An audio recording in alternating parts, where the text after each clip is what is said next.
This is a podcast from BFM 89.9, the business station. Good afternoon. Welcome to Health and Living with me, T. Shao Ik. It's another episode of Be Fit Malaysians today with consultant orthopedic surgeon Dr. Harjeet Singh. And today we will be discussing sports injuries. Now picture this.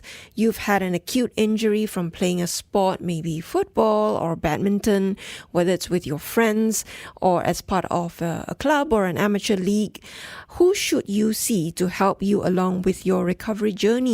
And what would speed up that process without compromising on your ability to return to play? So Dr. Harjeet will be together with you to walk you through your questions about what to do and, very importantly, who to see, because there are many different experts along this recovery journey who play very important roles. So call us with your questions, 0377332900. You can also WhatsApp our mobile number 018-789-8899 or tweet us at BFM Radio. Give us your questions about an injury or concern that perhaps you're not sure what to do about, or its recovery has been a little bit challenging, or any of your own experiences to share following an injury. Dr. Harjeet, how are you? Thank you so much for joining me. Hi, good afternoon. It's a pleasure to be here as usual. Yes, and sometime. It has been quite a while. We're hoping to see you in the studio. I'm guilting you to come in soon. Yes, it's okay. I'll come to the next one. That's so if we look at common sports injuries, let's talk about what you commonly see, which would sort of frame that discussion for us. What types of injuries to the musculoskeletal system do you often encounter?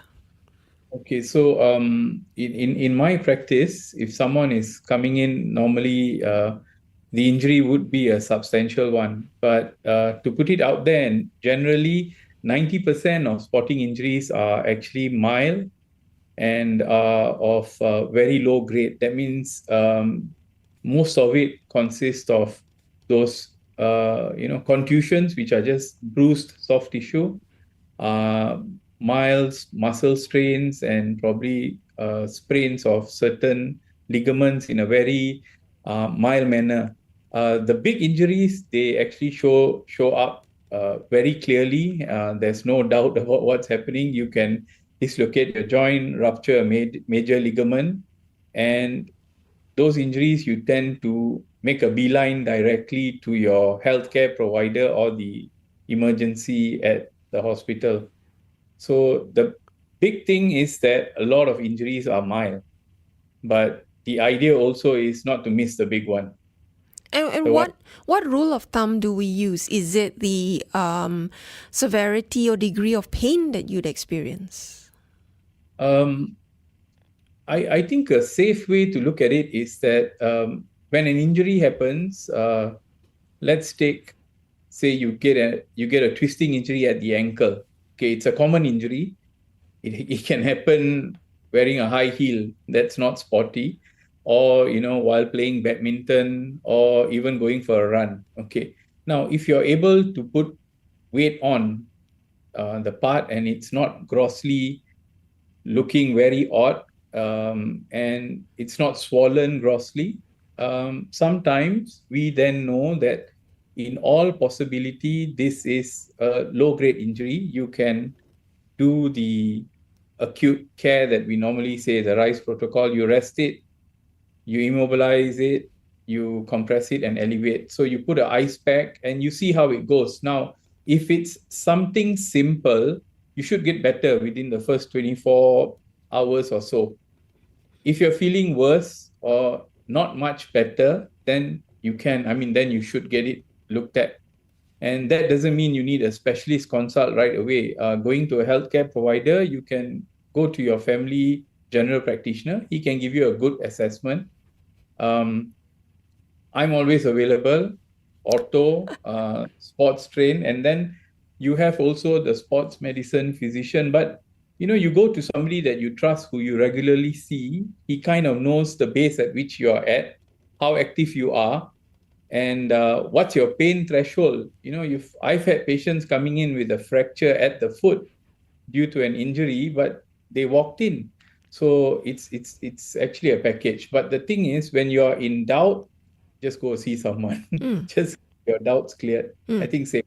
So your pain might be quite deceptive, depending on that threshold. Then, so you talked about resting, icing, compressing, elevating. I imagine that would be perhaps, if I can use the term, a first aid, something that you do immediately when that injury occurs. Anything else that must be done during the acute stage when the injury has occurred, and anything that shouldn't be done? So I think the first thing that has to be done is stop playing. Stop doing whatever you're doing. A lot of us we get something and we still try to play and then it gets worse. So I think that's definitely a no-no. Sometimes we stop, we move out of the area of play, we take a short break and we have a look at how things are. And if we are a little bit sporty and athletic, we can judge our own body and decide that, hey, this is not too bad. Maybe I can try. Okay, I caution that, but most of us can, evaluate our own selves. That's definitely things that you shouldn't do. What you should do is, I think the most important thing is if you're doubtful, get it looked at. Don't sit on it too long. And go to somebody that you know would be able to give you a sober opinion, someone that knows what to do. A lot of us, we are Asians, we tend to go to our traditional healer around the corner. Actually, when I was a teenager, that's where we used to go. We didn't have access to anything else. But in modern medicine, the access is there. At the age of 18, I ruptured my hamstring and all we did, and I was actually playing good hockey. We did an X-ray. X-ray was fine, and they told me just rest it out. And those days are over. We have progressed. We have access to good consults. We have access to good imaging methods, and I think that maybe we should use them. That's what I want to touch on as well, because a lot of people will go wait and see. 24 hours may pass, a few days may pass, then weeks, right? And what is your caution with regard to things that can go wrong? What are the risks that the injury is something that may not cause you a lot of trouble immediately, but could linger and lead to problems later on? Yeah, I think that's a challenging question and something that we need to deal with.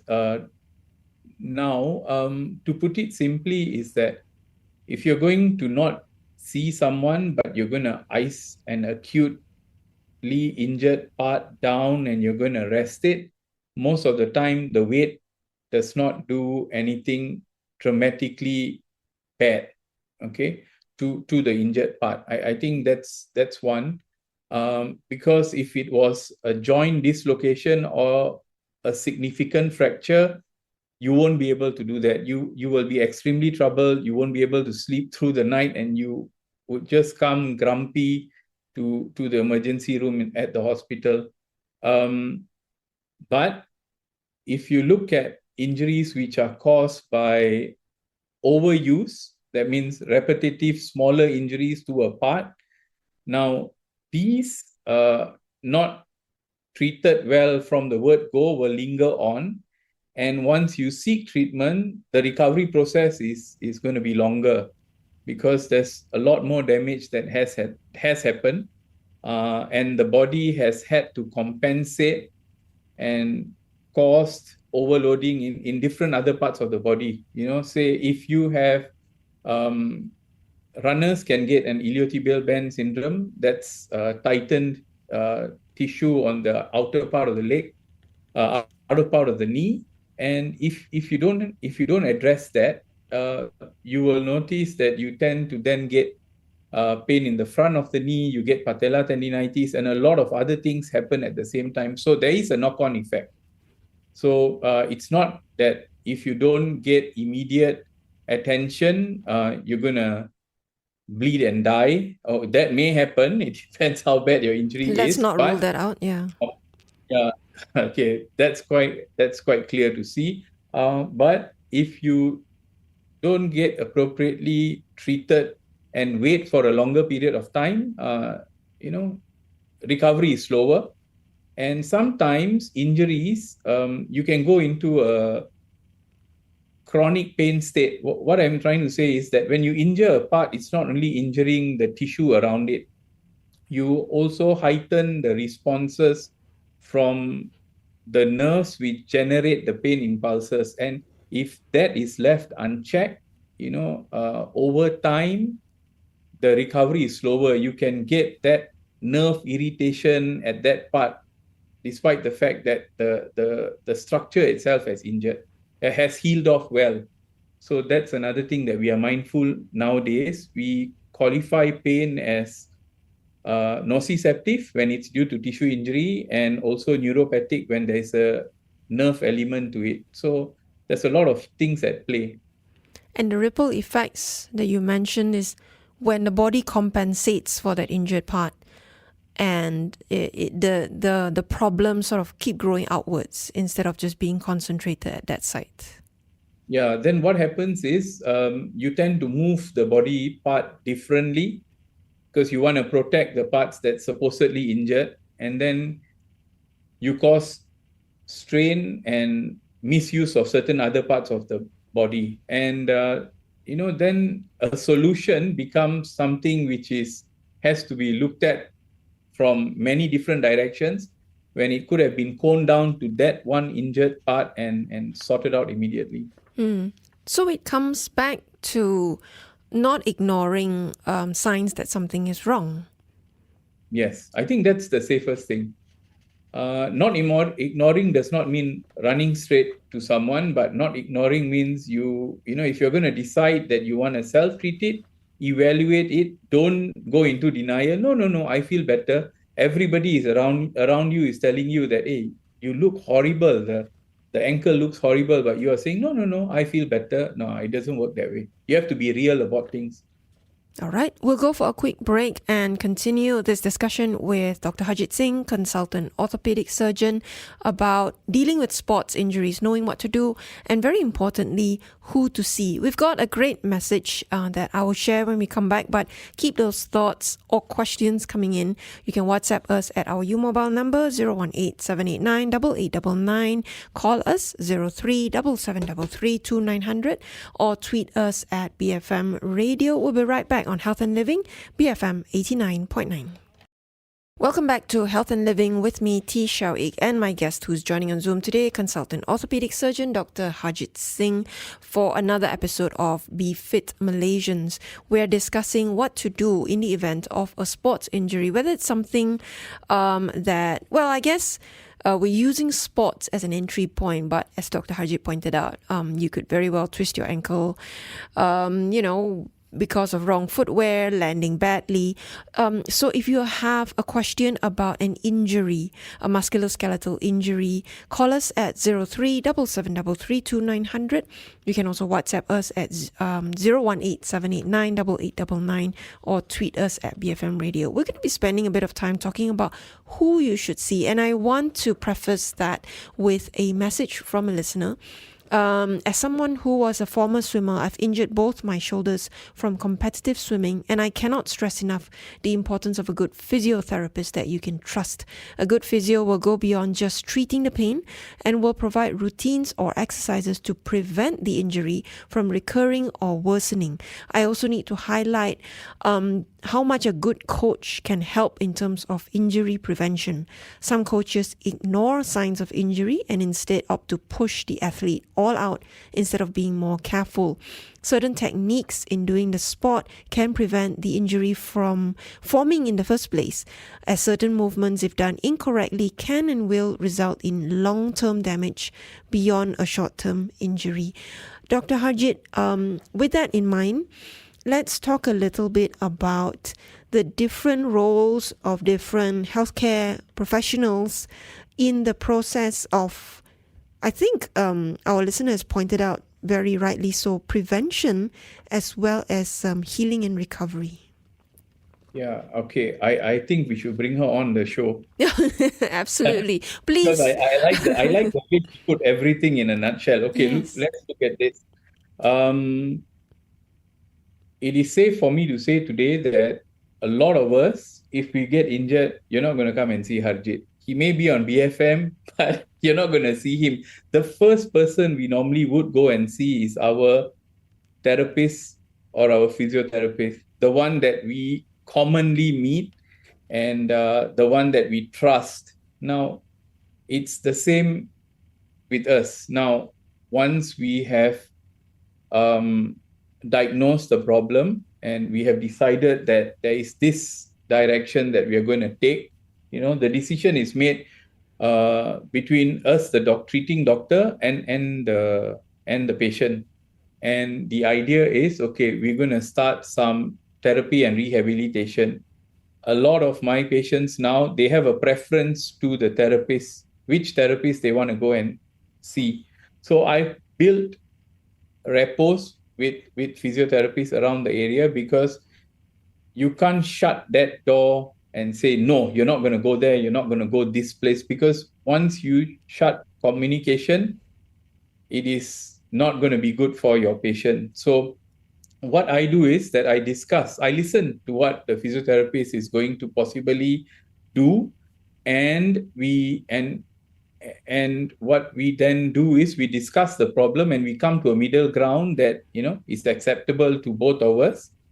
And trust me, as I get gray, I tend to realize that everything that you read in the book, everything which you say there's a protocol to certain things, can be made a little bit more malleable, okay, if there is a two-way direction, because every human being is different. So the physiotherapist plays a big role in treating soft tissue injury when it happens, but they also play a big role in preventing recurrence of the injury. And with maintenance therapy, okay, which can also be supplied by an athletic coach, okay, you then have proper conditioning to prevent other related injuries. So in a swimmer, we know that the shoulder joint is going to undergo a lot of strain. And she rightly mentioned technique and form. I think technique and form is very, very important to prevent overuse injuries, because the movement at the shoulder includes the shoulder blade, your arm bone, and everything acts in a concert. Having a good coach is important because he has to pick out that the athlete is being overtrained and the rest play cycle is being disrupted. Now, we also now, for elite and high performance athletes, have what we call high performance trainers or coaches, which deal with pushing their strength, endurance, and ability to the higher levels safely. So it's all about having access. Now, at the base, you will have a doctor, a physiotherapist, okay? And if you're lucky enough, as you recover and are ready to go back to play, you have a sports medicine physician who is able to guide you to exercises which are specific to certain sport and return to sport. So that's a base. But plugged in, there are many, many other people. You've got I deal with a lot of sports masseuse.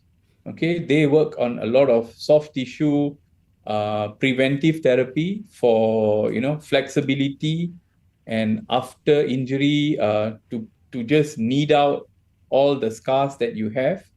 And you also have, I've dealt a few times with the psychologist, who is also very, very helpful. And nowadays, I learn a lot from my patients.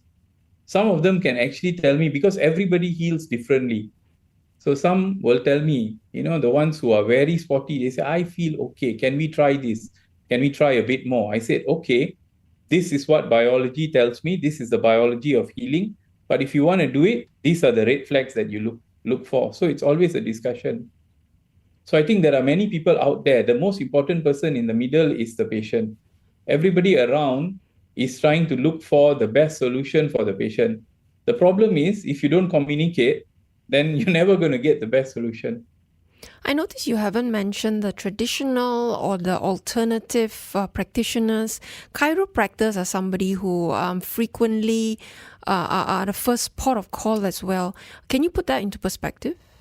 Okay. So most of the time, I used to close my door. When you tell chiropractor, I don't know where to place them, right? And we actually had a show where we called in a chiropractor, and he gave us what they were good for, what they were good at. And a point that was mentioned was that because they deal with a lot of athletic people, they are also continually training themselves on other facets that they can offer. So the idea about physiotherapists that can now become a physical trainer, so they have a base in physiotherapy and now they are a physical trainer, a chiropractor that also does a lot of physiotherapeutic and manipulative techniques. They are trained in manipulative techniques, but now they use a lot of equipment-based therapy. So there's a lot of overlap.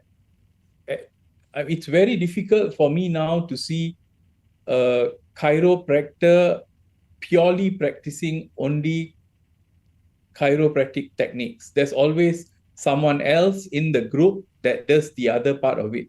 And, it's good because you can get the best of every world. Yeah. And with the patient, like you said, being at the center, or the person with the injury is at the center of this all, right? What do you need to think about then to know that you are seeing the right providers, they're giving you the right kinds of advice and regime of treatment? Oh, okay. Yeah, that's a tough one. Previously, I used to think about what I felt was the best for the patient.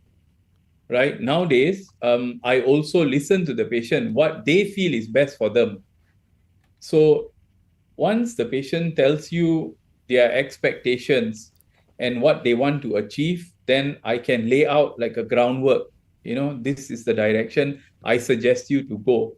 Sometimes they float directions that I never thought about. And, if that's a better way to do things, then, we just incorporate it because it's all about access. And, all these other people that we are mentioning, they don't come cheap. Yeah.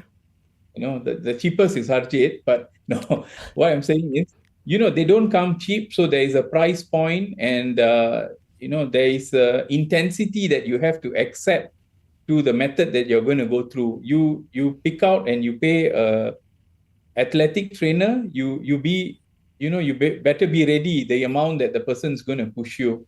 So firstly, there are stages of healing. When you first get an acute injury, any living tissue will bleed, and then that bleeding has to stop. There has to be some amount of inflammation going on. And after inflammation happens, where the bad things have been allowed to calm down and be removed, there is proliferation of your tissue, there's healing, there's maturation of that healing tissue, and then there's remodeling. So the acute part is easy. Anybody can do the acute part.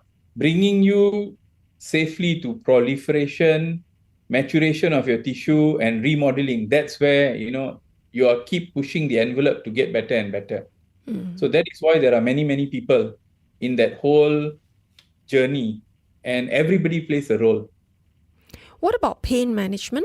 Who is the right person to help with that? Okay, so if you look at pain, pain is unpleasant sensation due to perceived injury or actual injury. That's the easiest definition that I can just come up with off the top of my mind. And I think that explains a lot. Pain management need not be taking medication for pain alone. Okay, even putting a splint on the injured part just to prevent it from moving anymore will reduce pain. Putting an ice pack will reduce pain. Using an assistive device so that you don't have to step on the injured part or move the injured part excessively will reduce pain. That are all first aid. Now, there are medications that also reduce pain. So pain management, the healthcare provider definitely can do up good acute pain care. Okay, the allied health, such as the physiotherapist, the masseuse, they can work on an acute or a subacute. That means when the acute inflammation is settling, soft tissue massages gently will help ease off that tightness, soreness, and pain. In my setup, we actually have an anesthetist who is very good with acute pain. And if I have a patient who I'm going to do something big on the joint, okay, even before surgery, I've already asked him to come and, hey, give me an opinion. What do we do for this? So we prepare what's going to happen after surgery, way before surgery. And it's the same with rehabilitation. Even when we prepare someone for an simple ACL injury, the ligament that we keep talking about all the time, nowadays, if I look at the part and the muscles don't seem so good, I actually send them for prehab. That means they go for physiotherapy and rehabilitation and muscle conditioning way before surgery.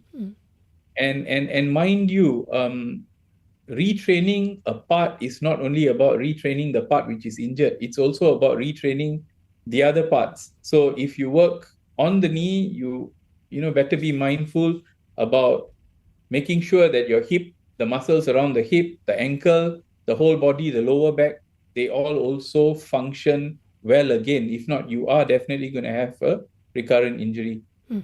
So care for injury is no longer just something very localized. It's much more than that.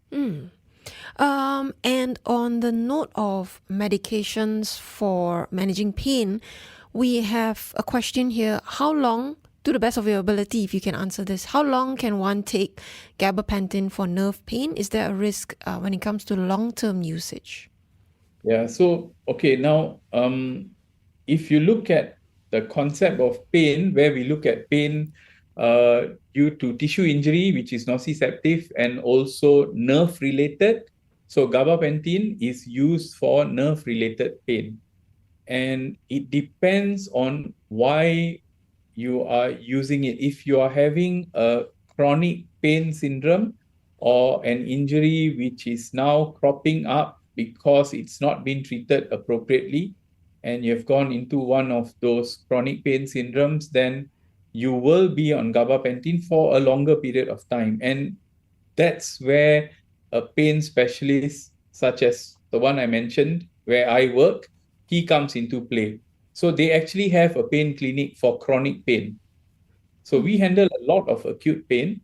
And when there's chronicity to the pain, it's taken over by that. But to answer your question, gabapentin, given in appropriate doses, okay, you can take it for a period of time. And it's normally given with close monitoring. That means you normally come in and you see your doctor regularly. It's not something that you start and then you just get it off somewhere where you have access to without a prescription. There is definitely a risk if taken beyond how it's prescribed to you.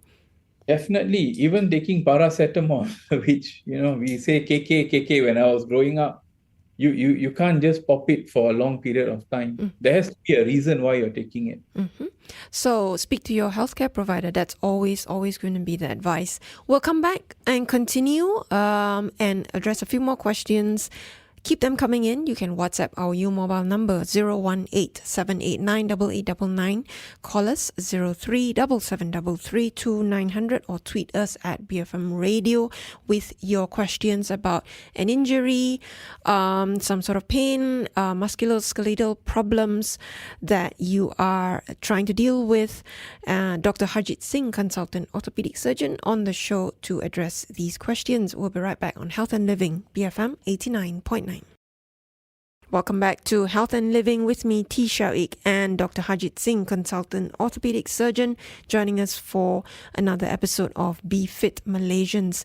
Send us your questions about a sports injury that you might have had. WhatsApp our U mobile number 018-789-8899. Call us at 0377332900 or tweet us at BFM Radio.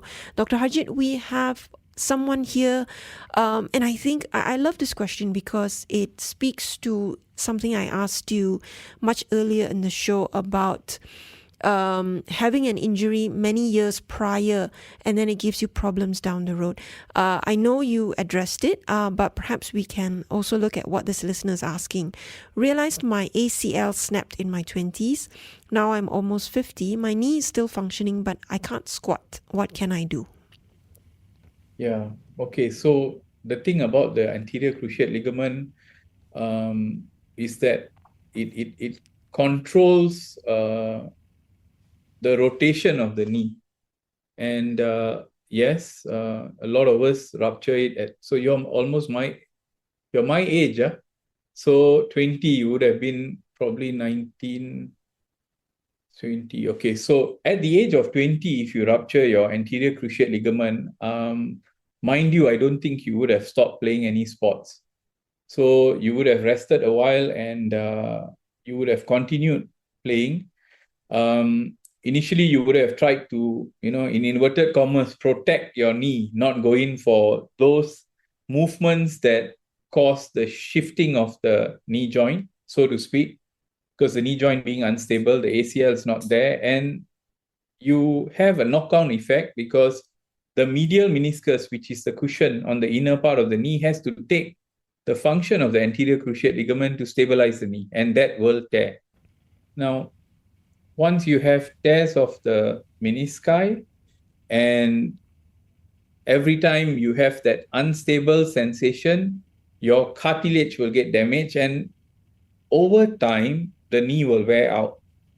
Now you're 50, and a pure anterior cruciate ligament injury it's not painful unless you have that unstable feeling. In between, you're walking in a straight line, you feel like everything is okay, but as the knee wears out, pain becomes a added symptom. And now at the age of 50, you're having pain. You can't squat, probably the knee is getting a bit tighter and it's wearing out. So go get your knee looked at again. I'm sure it's not purely the ACL now. There will be probable tears of the meniscus, and there will be wear and tear of the knee joint itself, and solutions would range from physiotherapy, some ligament reconstruction, going on to the end as realignment, where we break and realign the bone, and maybe surgery. So there's a whole range to what's going on, but the pain is probably caused by the knee now wearing out as a knock-on effect of an untreated anterior cruciate ligament injury in the young. Is there any point to trying to do something now, 30 years down the road? So I mean, this is all me assuming that the young don't stop playing. Okay, maybe it's not as bad as what I say. Maybe the pain is not because of wear and tear, it's merely due to a meniscus tear. The knee's not worn out. He still wants his knee. That means we have to offer him a biological solution. The mainstay, if the knee is not worn out, the alignment is good, everything else is otherwise okay, is that you have to reconstruct and stabilize your knee. 50 is still young. Absolutely. Very, very much young. Yes. It's in the youth now, People don't die at the age of 50 like we did long time ago. Yes, a good few decades more to go, and you want to be able to live that life. We have a few questions here about maybe not so much about acute injuries, but I'll raise them anyway. Pochi is asking, I have scoliosis and constant neck pain. How do I prevent this, and what can I do to reduce the pain? Yeah, so the thing about scoliosis is that there's many types of scoliosis. The ones that occur in the young, the idiopathic scoliosis, they are generally painless. When you have pain, you actually, in our books, we need to probably image you better to know why you're having pain. That's one. Some scoliosis progress, some don't. So the spine surgeons who handle this, they normally look at how the progression is and look at the angle and whether you are losing your balance, of the spine per se, and then they give you a solution. A lot of neck pain can simply be poor ergonomics, posture related, not necessarily because of the scoliosis. But you have to get a consult where someone asks you everything about the scoliosis and the neck pain, and then to see whether these are two separate conditions or they are one and the same. Right. We also have a caller on the line with a question. Good afternoon, Silva. You have a question for Dr. Harjeet. Yeah. Good evening, Dr. Harjeet. Hi. Good evening. Hi, I'm Selva here. Okay. My question is actually related to the answer you gave about that person with the knee problem earlier. Yes. My condition is exactly the same like him. But my question here is, I just want to ask about this total knee replacement.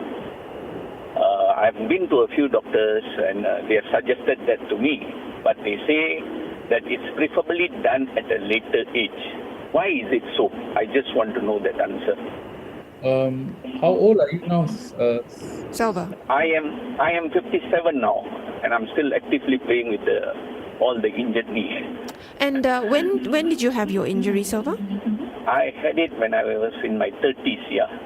I also have snapped ACL. All right.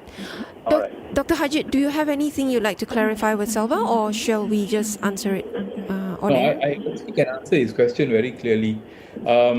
Ultimately, when the knee wears out and there's nothing for us, nothing good for us to offer as a biological solution where we keep your own knee. A knee replacement is a solution, but we have the longevity of the implants over a period of time. That means, these implants are also having the duration which they normally function and wear out over time, particularly in people who are very active. So they have their own lifespan as well. The wear and tear of parts of the implant, we know it's about 15 to 18 years, sometimes 20, okay, depending on what you use. So if you just say you do a knee replacement at the age of 50 or 55 and you are very, very active, okay, you can still play tennis, play golf with a knee replacement. I have a good friend who's got bilateral knee replacement, cycle with us in Korea. So the implant will wear out, and if you calculate grossly, you give it 15 to 18 years, you will be needing a second or a revision replacement by the age of 68.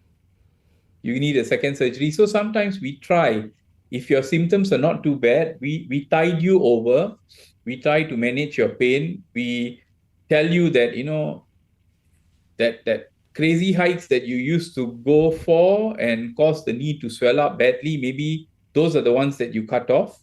And we try to manage it to push you ahead on to a later age for your knee replacement. But if you're 57, I think they would have discussed with you knee replacements. Probably it's not so bad that they say, hey, your knee, you can still wait on and let's see later. So that's how the way I look at it.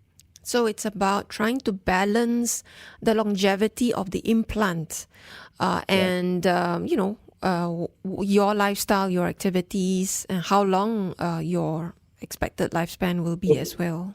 So, nowadays, it's been this way all the time. Age is just a number, right? So it depends on your lifestyle, your demands on your knee, and what you're willing to not have.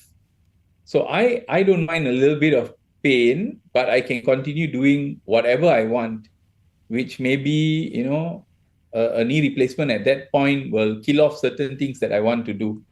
So we balance everything out for you. So nowadays, medicine is very individualized. Even the implants are very individualized with robotics coming in. Another question from Jessica. What is the best screening if one has constant neck, shoulder, and lower back ache? I think the best screening is a good history taking by your healthcare provider, okay, to find out whether this is a sinister kind of pain or something that all of us get sometime in our life. I just give you for an example. If you have low back pain or back pain beyond the age of 50, not related to a big injury, right? Most of the time, we would mandatorily ask you to get an X-ray done because we want to make sure that you don't have something eating up the bone, whether it's something more sinister like a cancer or something like that. So there are certain red flags. One of the red flags is that if you suddenly have pain, and which you never had before, and at the age beyond 50, you're having back pain. So we have to look deeper.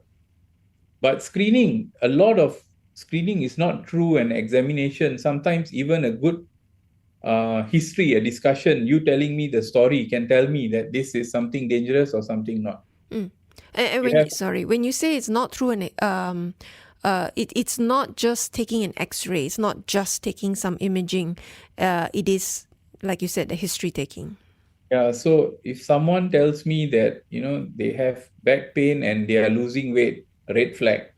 If they tell me they have back pain and, it's very much worse at night, it's a red flag.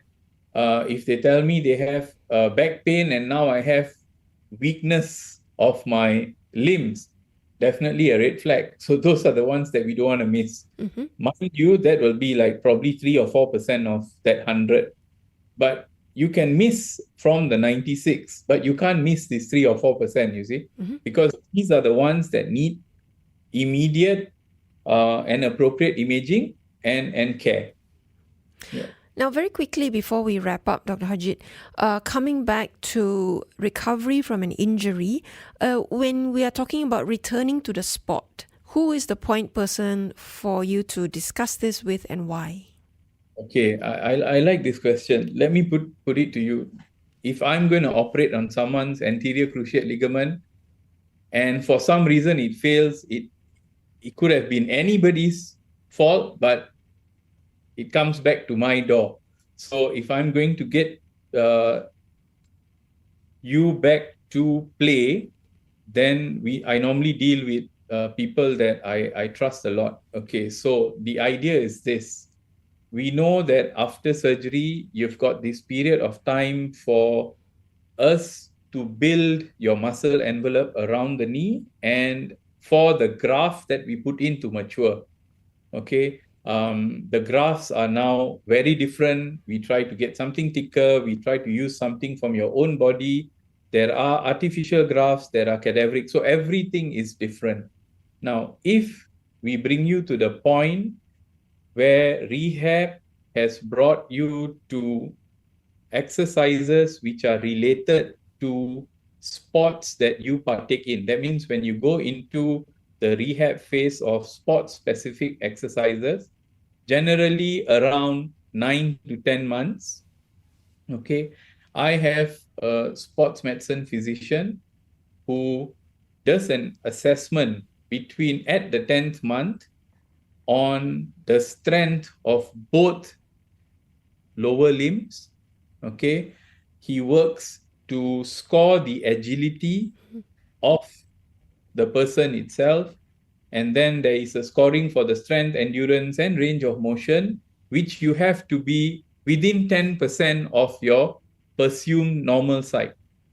That's when we send you back to your athletic trainer and say that, okay, this person is all ready to start conditioning and training and possibly returning to sport.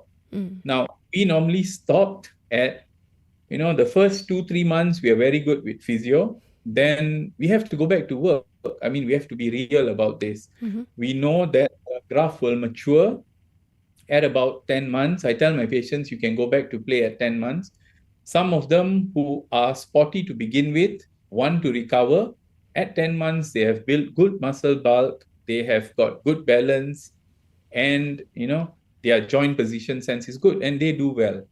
The rest of them, we normally tell them and we caution them and we slow them down. So when we look at return to play, it's actually a concert between me, the treating surgeon, my sports medicine physician, the coach, and the athletic trainer, and the player himself, because they want to go back. Within 6 months, they feel good. They say they want to play.